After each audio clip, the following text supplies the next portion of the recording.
साथियों, आज का वीडियो बहुत उपयोगी हो सकता है। आवधिक आकलन के आधार पर शिक्षकों द्वारा लिखाई जाने वाली आगामी प्राथमिकताएं, उसके संबंध में है। इसमें हिंदी एवं अंग्रेजी में किस प्रकार से हम प्राथमिकताएं लिखेंगे। वीडियो को देखने से पहले लाइक करें, सब्सक्राइब करें और कमेंट्स लिखें, शेयर करें। आज हम बात करने वाले हैं आवधिक आकलन के आधार पर किया जाने वाला प्रत्येक बच्चे का कार्य। हम जब आवधिक आकलन कर लेते हैं, करने के बाद उसको चेक कर लेते हैं। चेक करने के बाद जो बच्चे अच्छा कर रहे हैं उनके लिए आकलन के आधार पर आगामी प्राथमिकताएं क्या होंगी, ये शिक्षक को लिखना है।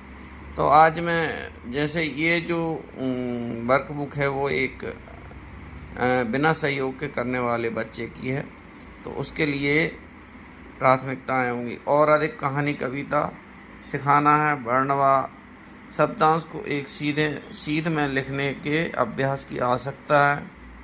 मात्राएं और गहराई से समझने की आवश्यकता है। कुछ वर्णों को ठीक से लिखना सिखाना।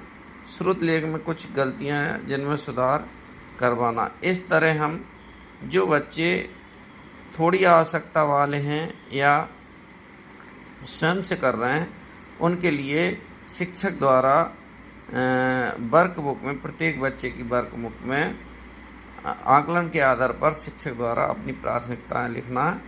तो ये अच्छे बच्चे की हिंदी की है। अब आगे देखते हैं कुछ कमज़ोर बच्चे की।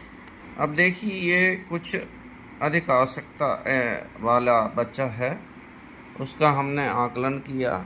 इस तरह से आकलन किया। अब आकलन करने के बाद उसके लिए आकलन के आधार पर शिक्षक की जो आगामी प्राथमिकताएं होंगी वो इस प्रकार लिखना है। जैसे पहले ये बोलने में हिचकिचाहट है, उससे दूर करना। शब्द वर्ण बोलने में शुद्धता लाना।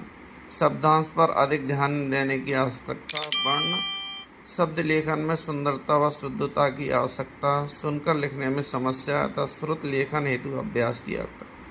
तो ये हमारी प्राथमिकता होंगी। हमने देखा कि बच्चे ने श्रुत लेख में बिल्कुल ठीक नहीं किया है, तो इस प्रकार से हम आकलन के बाद शिक्षक अपनी प्राथमिकता इस प्रकार हिंदी में लिख देगा।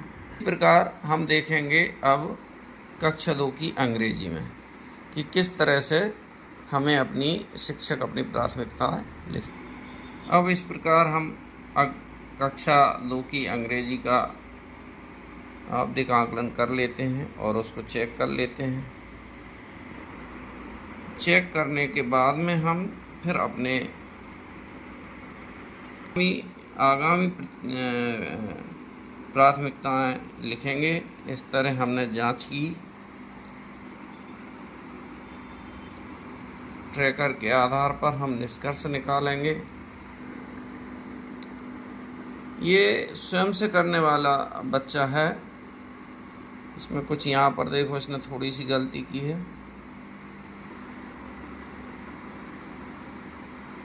ये वोवल साउंड को भरना है। अब हमारी शिक्षक की प्राथमिकताएं हो जाएंगी। हमने आकलन किया, तो आकलन करने पाया कि स्पीकिंग स्किल्स में थोड़ी सी अभी शुद्धता लाने की आवश्यकता है। कुछ एंडिंग साउंड पर भी कार्य करने की ज़रूरत है, बच्चा अच्छे से नहीं कर पा रहा। इसके बाद राइटिंग स्किल में कुछ सुधार की आवश्यकता है। और बच्चे को कुछ स्पेलिंग भी याद नहीं है, तो जो 1 से 9 सप्ताह तक जो स्पेलिंग आई हैं हम उसके लिए भी दोबारा प्रयास करेंगे। इसी प्रकार जो शब्द है उसके प्रारंभिक व अंतिम ध्वनि में कहीं बच्चा अच्छा नहीं कर पा रही और बेहतर करने का, तो इस प्रकार हम उसमें प्राथमिकताएं अंकित कर देंगे। जो बच्चा है ये विशेष आवश्यकता वाला बच्चा है। इसने ये तो ठीक किया है, ये भी ठीक किया है, ये भी ठीक किया है, उसने स्वयं से कर लिया है। यहाँ पर कुछ एंडिंग वर्ड तो की हैं, लेकिन ये लास्ट में छोड़ दिया है, इसमें उसने कोई सा भी नहीं किया है।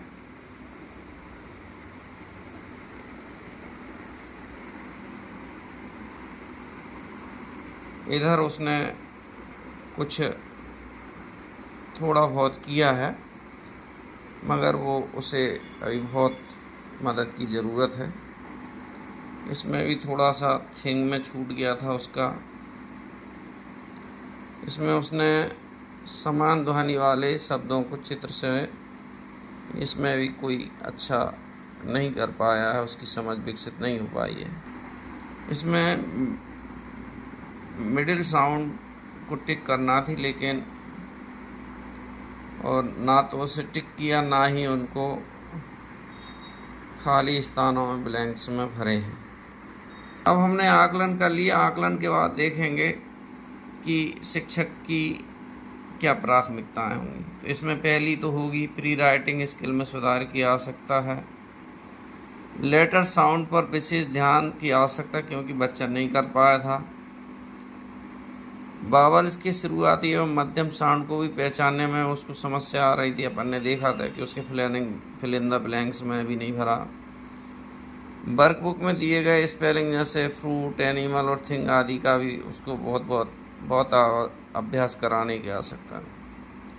और गतिविधि के द्वारा राइटिंग एवं रीडिंग स्किल पर बहुत ज़्यादा काम करने की आवश्यकता। तो इस प्रकार से ये इंग्लिश की जो विशेष आवश्यकता वाला बच्चा है उसके लिए ये प्राथमिकताएं लिखना होगी। ये सभी हमको हर बच्चे की वर्कबुक में लिखना है।